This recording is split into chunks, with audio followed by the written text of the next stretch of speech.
इस वीडियो में हम करेंगे कक्षा 9 का प्रश्नावली 1.1 का प्रश्न नंबर 4, जो कि इस एक्सरसाइज का लास्ट प्रश्न है। प्रश्न है, नीचे दिए गए कथन सत्य हैं या असत्य। यानी कि नीचे हमें कुछ कथन दिए हुए हैं, हमें बताना है सत्य हैं या फिर असत्य हैं।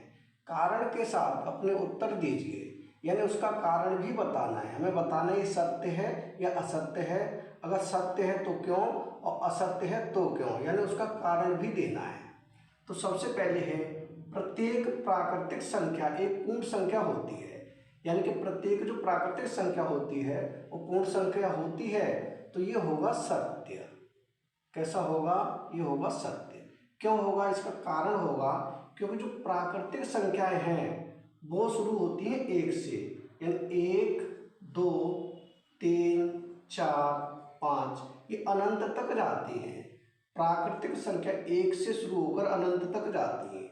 जो पूर्ण संख्याएं होती है वो शुरू होती है 0 से, 0, 1, 2, 3, 4, 5, डैश डैश डैश, यानी ये भी अनंत तक जाती है।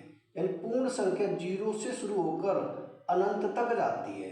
तो अब हम देखेंगे जो प्राकृतिक संख्याएं हैं वो सभी प्राकृतिक संख्या पूर्ण संख्याओं के अंदर ही आ जाती है, इसलिए ये होगा सत्य। अगला है, प्रत्येक पूर्णांक एक पूर्ण संख्या होती है।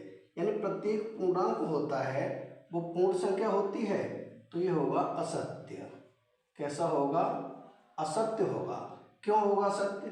क्योंकि जो पूर्णांक होते हैं पूर्णांकों में माइनस की संख्या भी आती है, जबकि पूर्ण संख्या होती है इनमें माइनस की संख्या नहीं आती है, इसलिए ये हो जाएगा असत्य।